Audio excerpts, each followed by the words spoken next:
Imagine waking in the dead of night to the cry of a newborn, skin like porcelain, eyes piercing blue, born into chains on a blood-soaked plantation. But before dawn breaks, that child vanishes, spirited away not to freedom, but to a forged life among the free. This isn't folklore, it's the hidden shame of South Carolina's elite, where divine judgment whispers through the oaks, and sins of the fathers echo eternally. What if redemption demands the truth be unearthed? In the shadowed underbelly of Antebellum, South Carolina, where the humid air clings like a guilty conscience and the Ashley River murmurs secrets to the cypress trees, a tale unfolds that defies the sanitized pages of history books. It's a story etched not in ink, but in the silent screams of the oppressed, the calculated ledgers of the powerful, and the ethereal threads of spiritual reckoning. Fair Hope Plantation, a name dripping with irony, like a serpent's promise in Eden, stood as a monument to human ambition and divine folly.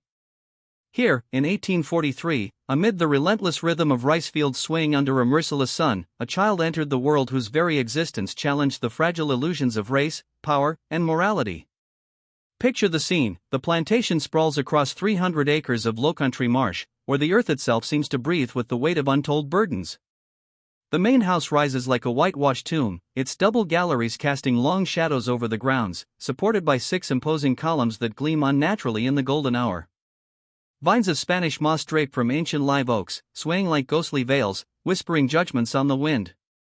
The air is thick with the scent of brackish water, blooming magnolias, and the faint, acrid tang of sweat-soaked soil. Cicadas drone a ceaseless hymn, punctuated by the distant crack of whips, not always in use, but ever present as a reminder of the fragile line between order and chaos.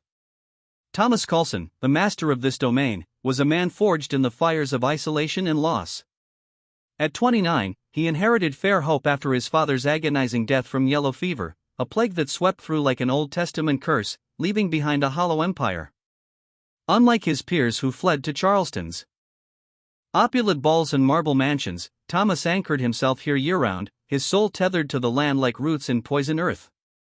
His wife perished in childbirth, birthing their daughter Margaret, who was whisked away to Virginia at 7, leaving Thomas to wander his halls alone. Neighbors painted him as melancholic, fair-handed, a quiet sentinel of efficiency. But beneath that facade lurked a deeper torment, a man grappling with the sins of ownership, where every enslaved soul mirrored his own fractured spirit. His overseer, Duncan Hayes, mirrored this stoic demeanor. 18 years on the plantation had honed him into a blade of pragmatism. Brutality was wasteful, kindness a myth, stability yielded profits. The slave quarters, 14 tabby cabins aligned in solemn rows like graves in a forgotten cemetery, hummed with a fragile life. Built from oyster shells and lime, they trapped cool air in summer's inferno and warded off winter's bite just enough to sustain labor. Cleanliness reigned, not from compassion, but calculation. Illness equaled loss. Rations were meager yet sufficient, a thin veil over the abyss of despair. Among these souls walked Raina, 24 years old, a seamstress in the main house, her hands deft with needle and thread, mending the fabrics of her captors' lives while her own unraveled in silence. Born on Fair Hope, as were her mother and grandmother, she carried the blood of Barbados in her veins, a mixed heritage that lightened her skin to a warm caramel, her hazel eyes flecked with gold, her hair cascading in soft waves. In the coded whispers of the era, she had good features, a euphemism masking generations of violation. Secretly literate, taught by a fleeting white tutor whose kindness was a rare spark in the darkness, Raina hid her knowledge like a forbidden fruit, aware it could summon wrath from on high. Spring 1843 brought a shadow over her, pregnancy, unspoken and unclaimed. The father remained a ghost in her narrative, no words to her kin, no confessions to her confidant Ruth.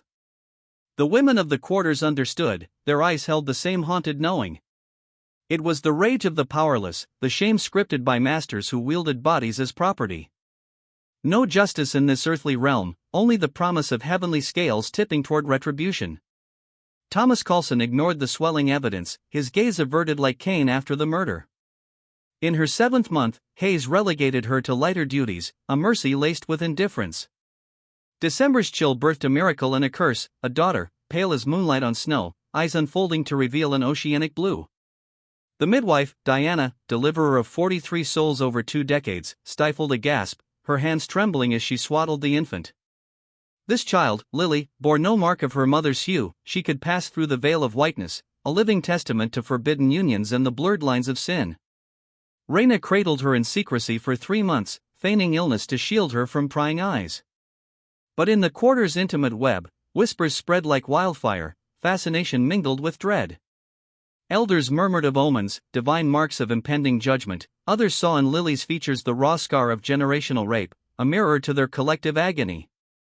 Thomas's first glimpse came in March 1844, as Raina, desperate for childcare, brought Lily to the house. He paused, his expression a stone mask, studying the child as one might a ledger anomaly. No words, no accusations, just a command to proceed. That night, lamplight flickered in his study as he summoned Hayes. Their voices murmured like conspirators in the Garden of Gethsemane, plotting until the witching hour. 3 weeks hence, Samuel Porter arrived, a textile merchant from Columbia, or so the facade claimed. No bolts of cloth exchanged hands. Instead, he prowled the quarters with Hayes, his leather journal capturing notes like souls in a confessional. His gaze lingered on the children, a predatory scrutiny that chilled maternal hearts. An hour alone with Thomas sealed some unholy pact. Porter departed with an envelope, vows of correspondence hanging in the air like incense. June's oppressive heat smothered Fair Hope, the air stagnant, insects lethargic in the haze. Raina rose pre-dawn, nursing Lily in the dim cabin light, the cradle, heirloom of enslaved infancy, rocking gently. Ruth vowed vigilance. Mid-morning, horror struck, the cradle empty, blanket warm, Lily vanished. Panic rippled like a stone in still water, searches in cabins, sheds, shadows. No trace. Ruth's frantic dash to Raina shattered the sewing room's calm, needle dropped, feet pounded earth as women mobilized, voices calling in futile hope. Hayes orchestrated a plantation-wide hunt, fields combed, barns ransacked, woods pierced. Sunset yielded nothing. Thomas addressed Raina from his lofty steps, her below in the yard, tear-streaked and defiant. His words, foxes, alligators, rang hollow, a serpent's lie. No blood, no struggle, human hands had stolen her child, guided by the master's will. Raina's soul screamed, but her lips sealed, what recourse for the enslaved? Divine justice alone could avenge. 3 days she lay broken, milk weeping and used, arms phantom aching.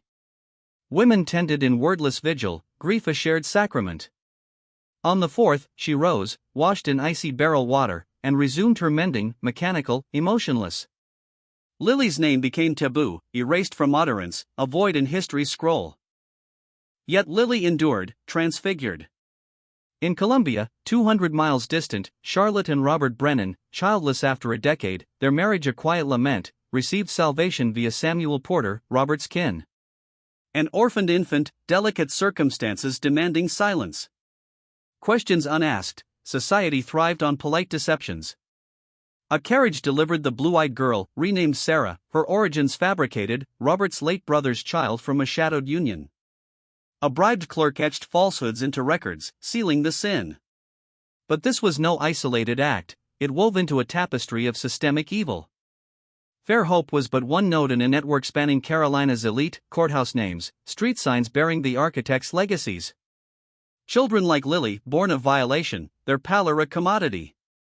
Sold not as slaves, but as whites, prices eclipsing annual harvests. New identities forged in fire, families complicit in the charade, black and white bound by fierce chains. One whisper could unravel dynasties, expose the rot beneath southern gentility. Envision the moral abyss, Thomas, alone in his study, Bible open to psalms of judgment, yet deaf to their call. Raina, stitching shirts stained by invisible blood, her prayers ascending like smoke signals to a watching God. The children's pale skins, symbols of tainted purity, echoes of biblical bastards cast out, yet here inverted, elevated through deceit. Divine retribution loomed, the land itself groaned under the weight, marshes swallowing secrets, oaks bearing witness. As years unfurled, more births followed, 17 in total by 1851, each pale miracle vanishing from registries. No deaths noted, no sales logged, instead, a underground railroad in reverse, trafficking innocence into privilege. Samuel Porter's web extended, doctors falsifying certificates, ministers blessing adoptions. Lawyers binding oaths. White families, barren or status-hungry, paid fortunes for these foundlings, their blue eyes a badge of unearned aristocracy. Raina's fate twisted further, she bore 2 more children, each darker, retained as labor. But the pale ones? Whisked away, their mothers left hollowed, souls scarred by loss's blade. Spiritual symbolism abounds, these children as modern Ishmaels, cast into the wilderness of whiteness, their true heritage a wandering curse. Guilt festered in adopters' hearts as midnight confessions to pillows, dreams haunted by ancestral wails. Pacing through this narrative, feel the build, from Raina's quiet pregnancy, tension coiling like a spring, birth's revelation, a spark in dry tinder, disappearances strike, igniting dread. Empathy surges for Raina, her resilience a testament to unbreakable spirit, yet cracked by injustice. Curiosity pulls, who else knew? How deep the conspiracy? Reflection demands, what legacies of sin persist today, in bloodlines unaware? Historically anchored, 1840s Carolina, rice economy booming, slavery's iron grip tightening pre-Civil War. Yellow fever epidemics real, tabby construction authentic, social codes rigid. Spiritually chilling, undertones of Proverbs warnings on deceit, Revelation seals breaking on hidden sins. Redemption? Perhaps an exposure, forcing confrontation with America's original sin. Expand the canvas, other plantations echoed Fair Hope, Magnolia Grove, where a boy with flaxen hair vanished at 4 months, Willow Bend, 3 sisters pale as ghosts, sold to Savannah merchants. Networks involved Freemasons' lodges, whispered deals in Charleston's fog-shrouded alleys. Economic incentive, a pale child fetched $1,000, equivalent to $40,000 today, versus a dark-skinned slave's $300.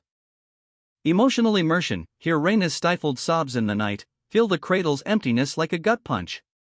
Dread the master's gaze, curiosity about Sarah's oblivious life, raised in lace and luxury, yet spiritually adrift, sensing an inner void. Reflection, are we complicit in modern silences, ignoring systemic echoes? Cinematic details abound, sunset over rice paddies, golden light fracturing through moss, Raina's hands trembling on fabric, needle pricking skin like fate's jab, Porter's journal pages fluttering in breeze, ink bleeding secrets. Sounds, cricket's chorus swelling to crescendo during search, distant church bells tolling irony. Textures, rough tabby walls cool under fingertips, silk of Thomas's shirts mocking Raina's calluses. Lighting, candle flicker casting demonic shadows in study, moonlit marshes where alligators lurk as metaphors for lurking evil. This part closes on a precipice, Lily/Sarah's new life, a fragile illusion. But the divine ledger remains unbalanced, sins accruing interest. In the lowcountry's eternal mist, justice stirs, patient, inexorable, waiting to claim its due. The veil of deception that shrouded South Carolina's lowcountry in the mid-19th century was woven from threads of greed, silence, and spiritual blindness, a tapestry where human lives were traded like counterfeit coins in the temple of Mammon. Sarah Brennan, once Lily, the fragile blossom torn from Raina's womb, now bloomed in a garden of illusions. In Columbia's genteel streets, lined with magnolia-shaded homes where gas lamps cast golden halos on cobblestones, she toddled through polished parlors, her pale cheeks flushed with the innocence of privilege. The air in the Brennan household carried the scent of beeswax candles and fresh-baked cornbread, mingling with the faint perfume of Charlotte's lavender sachets, a far cry from the earthy musk of tabby cabins and marsh mud. Robert Brennan, his lawyer's quill scratching endless deeds, glanced at his daughter with a mix of affection and buried guilt, his Bible on the mantle gathering dust, its pages unturned since the day Samuel Porter delivered the child. No ledger recorded the exchange, no whisper escaped the sealed envelopes that passed between conspirators. Lily's essence, the enslaved cry echoing from Fair Hope's quarters, dissolved into ether, a ghostly erasure that mocked the biblical promise of every soul being known to God. Yet this was merely the genesis of a greater abomination. From 1844 to 1851, the Lowcountry birthed 16 more such enigmas, infants with skin like fresh churned cream, eyes shimmering in hues of sapphire, emerald, and amber, as if the divine potter had mixed forbidden clays. These were no accidents of fate but fruits of systemic violation, sown in the shadows of Maine houses where light-skinned enslaved women like Raina toiled under the watchful eyes of masters. The plantations spanned the Carolina expanse, Fair Hope's rice-sodden fields, Willowbrook in Beaufort County, where indigo dyes stained the earth like bruises, Oakridge near Georgetown, its ancient oaks standing sentinel over cotton bolls white as the children's flesh, Rivers End and Colleton, hugging the Edisto's brackish bends, and Shadow Vale in Dorchester, where fog clung to the ground like unresolved sins.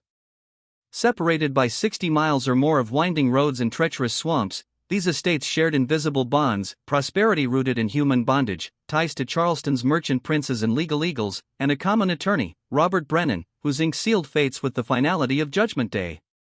Each child's arrival echoed Lily's, a hushed birth in dim quarters, midwives' gasps at the unnatural pallor, mothers' desperate concealment amid the hum of daily drudgery.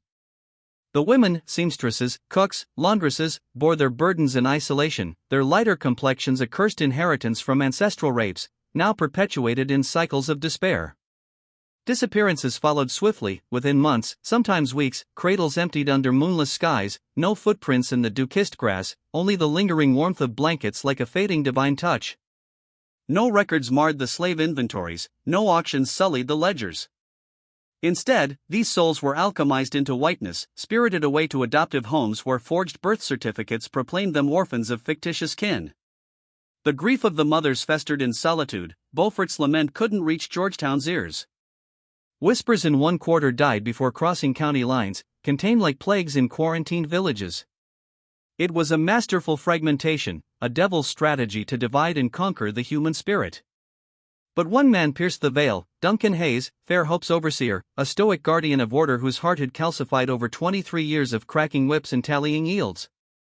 Not a crusader, not a saint, Hayes was no Moses parting seas of injustice, but a pragmatist with an eye for anomalies. He had orchestrated Lily's vanishing, his hands complicit in the theft, yet curiosity gnawed at him like the serpent in Eden. On travels for Thomas Coulson, bartering rice bales under Charleston's humid porticos, collecting timber debts amid Georgetown's pine-scented mills, he overheard echoes, a vanished boy at Willowbrook, his green eyes haunting the mother's dreams, twin girls at Oakridge, pale as ghosts, gone before their first teeth. These tales, traded in low tones over whiskey in overseers' lodges, painted a mosaic of conspiracy.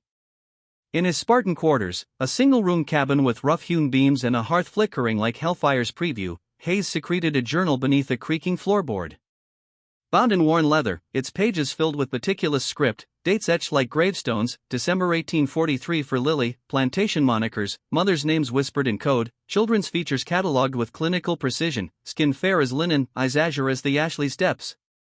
By 1849, 9 entries stained the vellum, each a testament to the unholy trinity: Samuel Porter, the shadowy coordinator slinking through backroads like a fallen angel; Robert Brennan, the legal alchemist transmuting bondage into birthrights; Dr. Horatio Strickland, the physician whose stethoscope hid scalpels of deception, fabricating health decrees and origins. Hayes harbored no righteous fury, his soul had bartered morality for survival long ago. This was insurance, a ledger of leverage, proof that even in slavery's iron grip, deeper abysses yawned. What if exposure loomed? The journal could buy silence or sell scandals, a gambler's ace in a game of eternal stakes. December 1849 chilled Fair Hope with frost-rimed fields, the river's surface cracking like fragile faith. Catherine, a kitchen drudge of 28, labored in the main house's steaming domain, her hands raw from scrubbing pots amid scents of simmering gumbo and baking bread. Her pregnancy, like Raina's, was a silent specter, no father named, only averted eyes and knowing nods among the women. The boy emerged wailing, his skin luminous, eyes a piercing blue that pierced Catherine's heart like divine arrows. She named him Joseph, evoking the biblical dreamer sold into slavery, now inverted in cruel irony. Whispers had ripened into lore, Ruth's tales of Lily's fate circulated like forbidden psalms, warning of pale children's doom. Catherine foresaw the theft, her spirit rebelling against the void. In twilight's amber glow, near the rice barns where shadows stretched like accusing fingers, she confronted Hayes, a bold heresy, her voice steady despite the whip's phantom sting. "I know what's comin' for my boy," she declared, eyes locking his like judgment's gaze. "You got records. You know where they go. When he's taken, give me proof, something of his, to know he breathes." No pleas for return, she grasped impossibility's chains. Hayes, stunned by her audacity, a slave demanding from the overseer? Could have summoned lashes, reaffirming the system's demonic hierarchy. Yet something stirred, a flicker of recognition, humanity's ember in his ashen soul. He nodded, vanishing into dusk without word. 3 weeks later, Joseph's cradle yawned empty, the air heavy with absence. Catherine stifled cries, resuming her labors, stirring pots with mechanical grace, her face a mask of stoic endurance. A week on, a carved wooden button gleamed on her cabin floor, pale as driftwood, finely wrought, sewn by her own hands onto Joseph's tiny shirt from scavenged scraps. She clutched it, tears salting her palms, tucking it into a cloth pouch hidden in the tabby's fissures. Not flesh, but relic, proof against erasure, a tiny ark bearing Joseph's essence through floods of forgetfulness. Hayes' gesture cracked the monolith, not atonement, but acknowledgement, a whisper that even oppressors bore souls accountable before God. The network accelerated, a machine oiled by impunity. From 1850 to 1851, 6 more pale miracles vanished, intervals shrinking to mere weeks, efficiency born of practice. Porter orchestrated like a puppet master, his carriage wheels churning muddy paths, scouting births via informants. Strickland's quill birthed false identities, vaccination scars inked as proofs, certificates proclaiming freeborn amid Charleston's corrupt clerks. Brennan brokered to 7 families in Carolina and Georgia, barren couples paying $800 to $1,500, sums eclipsing a field hand's worth, reflecting risk's premium and desperation's toll. These were no mere adoptions, they were spiritual forgeries, children as laundered goods, their true heritage buried like talents in unfaithful soil. By late 1851, 17 souls thrived in stolen whiteness, attending academies under chandelier light, fingers dancing on piano keys, voices reciting Latin verbs, privileges as foreign to their mothers as manna from heaven. The youngest retained no prelapsarian memories, older ones, like 7-year-old Sarah, harbored dream fragments, a dark woman's lullaby, cradle sway, fading like morning mist. Secrecy bound all, white families guarded fortunes and facades, enslaved mothers swallowed grief, their loss unclaimable under laws blind to their humanity. It was bereavement without burial, a living death where children flourished as strangers, embodying Proverbs' stolen blessings that bring no peace. Yet fractures loomed, not from abolitionist thunder but internal rot. March 1852 brought illness to Hayes, a cough rattling like chains, fever burning like purgatorial flames. Dismissing it as seasonal malaise, he pressed on, but blood flecked his kerchief, weakness sapping his frame. Coulson summoned a Charleston healer, diagnosis, consumption, the white plague devouring lungs like sin erodes the soul. Confined to bed, Hayes withered, skin sallow, breaths labored gasps. A interim overseer, Walter Griffin, ignorant of shadows, managed the fields. June's swelter heralded end, Hayes, skeletal, summoned Coulson. Gesturing to the floorboard, he rasped, "Take it." The journal unveiled horrors, 17 entries, a chronicle of complicity, monies whispered, $1,200 for one, $1,000 for twins, names damning as Judas' kiss. Not exhaustive, but explosive, fodder for Yankee presses, federal probes into fraud and conspiracy, toppling Charleston's pillars. Coulson queried motive, Hayes wheezed, proof of depths we sink. Wanted, someone to know. Facing abyss, he bartered, journal for a letter to Catherine, contents veiled, promised harmless. Coulson assented falsely, seizing the tome.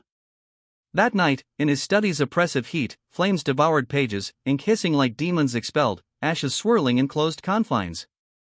No scraps escaped, the record perished, sin seemingly interred.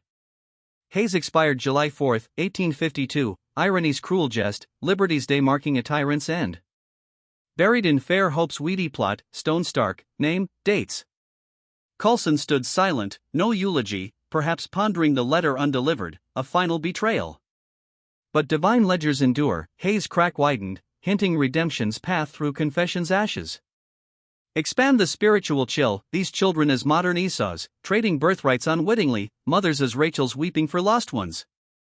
Guilt specter haunted adopters, nightmares of biblical reckonings. Where pale heirs turned accusers. Historically, tuberculosis rampant in 1850s South, rice economy fueling wealth, passing phenomena real amid rigid castes. Emotionally, feel Catherine's button clutch, a talisman against oblivion, dread Coulson's firelit vigil, flames mirroring hell's preview. Cinematic, moonlit disappearances, journals pages turning in candlelight, coughs echoing through quarters like omens. The network persisted, but seeds of unraveling sown, betrayal's fruit ripening in silence.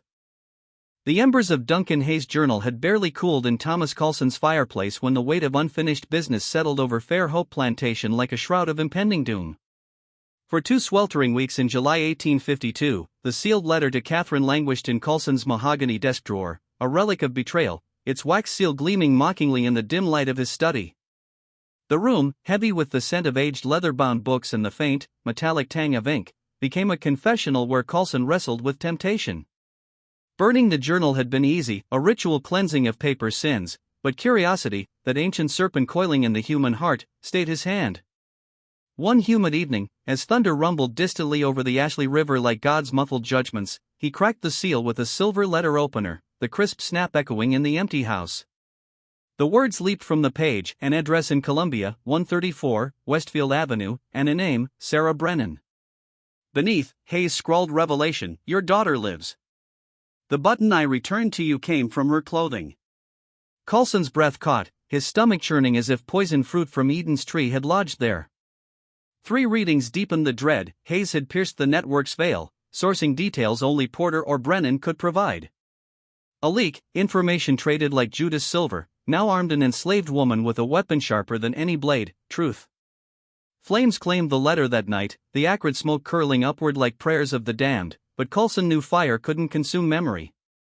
Knowledge, once burst, spread like the biblical leaven, fermenting in hidden places, threatening to burst forth.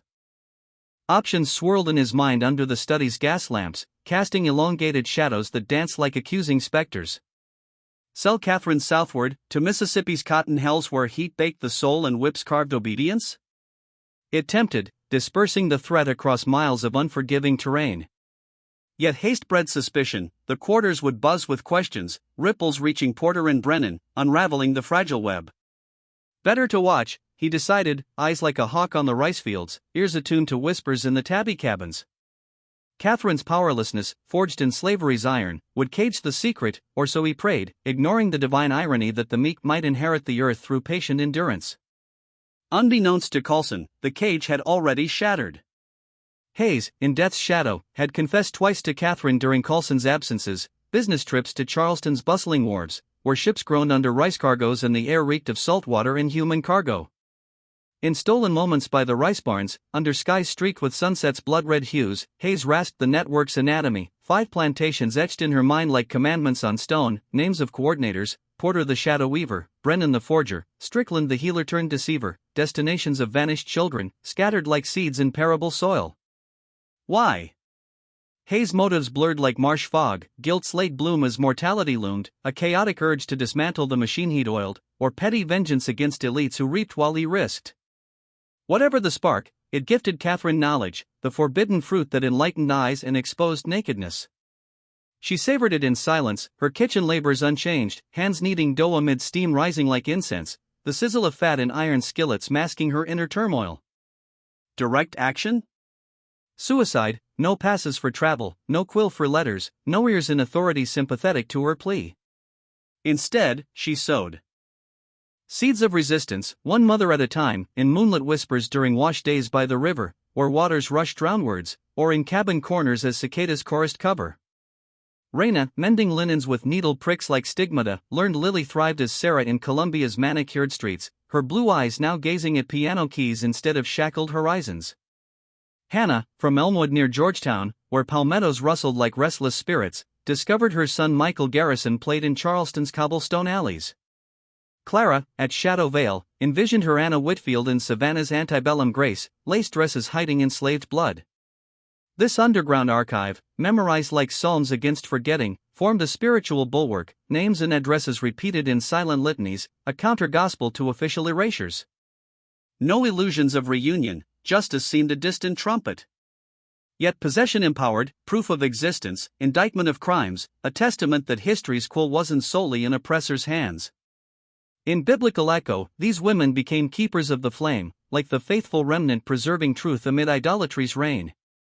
August 1852 scorched the lowcountry, air thick as molasses, when Porter's missive halted the machine, operations suspended, whispers of leaks post-Hayes' demise fueling paranoia.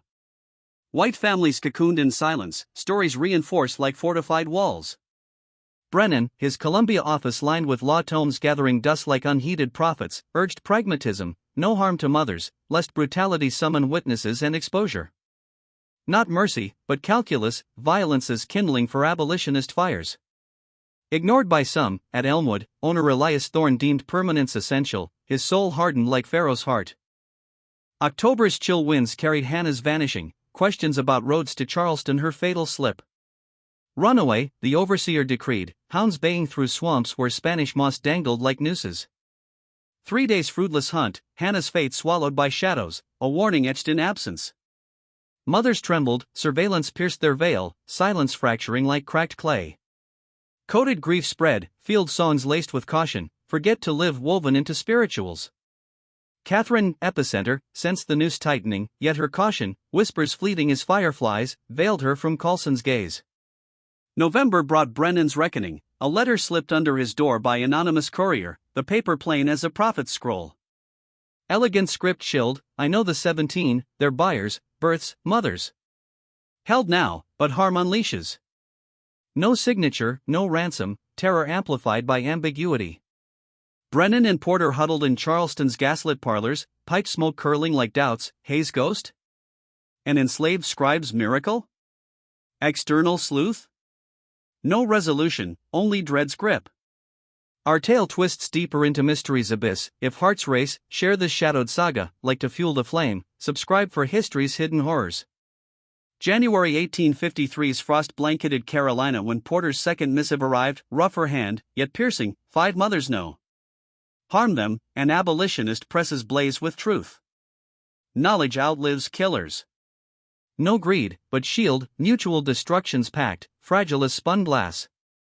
Porter glimpsed the source, perhaps enslaved allies, protection their creed, not profit. February's decision sealed Coulson's fate, defy warnings, excise Catherine. Sold to southwestern traders, Mississippi's Delta infernos, where cotton kings ruled with brutality's scepter, lifespans curtailed like withered vines. February 18th, pre-dawn, Catherine dragged from bed, no farewells, chains clinking like Judas coins. Charleston pens awaited, brick cells dank with despair, moans echoing like lamentations. 6 days vigil, on the 7th, vanishing.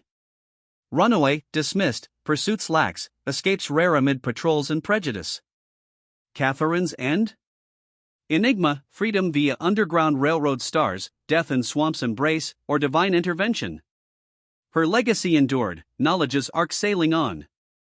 Expand spiritually, letters as apocalyptic seals, breaking to reveal judgments, mothers as Marys at the cross, bearing silent witness. Historically, 1850s slave pens reel, runaways' perils documented. Emotionally, feel Catherine's button-pouch clutch, Raina's whispered relief mingled dread. Cinematic, thunderlit readings, swamp searches with lantern swings, pen's iron bars casting striped shadows. The network teetered, sin's harvest ripening under heaven's watchful eye. March 1853 dawn cold over Philadelphia, the city of brotherly love still shivering from winter's grasp as a plain brown package arrived at the offices of the Pennsylvania Freeman, the abolitionist newspaper whose ink had long challenged slavery's iron throne. Wrapped in coarse twine, addressed in careful block letters to a friend of truth, it contained no signature, no return mark, only pages of meticulous handwriting detailing a horror so calculated it defied belief. The account named 5 plantation owners across the lowcountry, mapped the roles of Samuel Porter the coordinator, Robert Brennan the legal forger, Dr. Horace Strickland the certifier of false origins.